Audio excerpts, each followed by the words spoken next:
everyone, welcome to my channel Dynamic Talent Hunt. Today I will make a boat. It's a super easy boat. You can make it at home with only paper. So let's get started.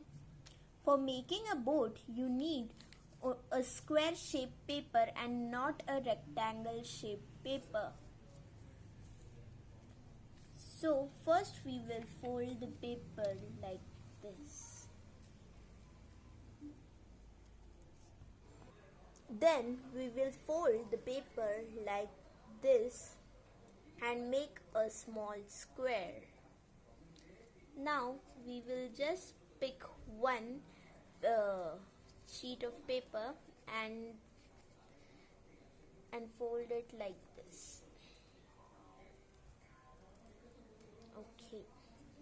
Now we will flip it and we will take the 3 sheets of paper like this and fold it on one side like this.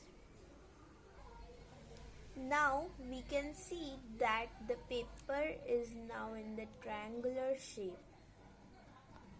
Now we will pick up the paper and once again fold it like this.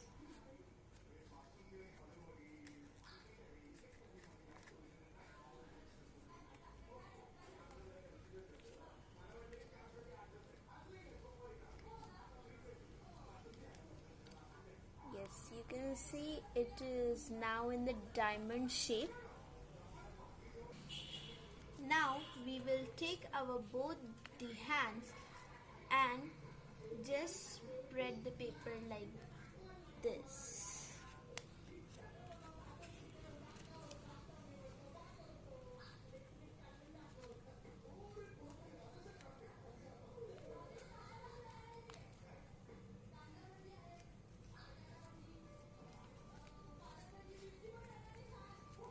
And our boat is ready.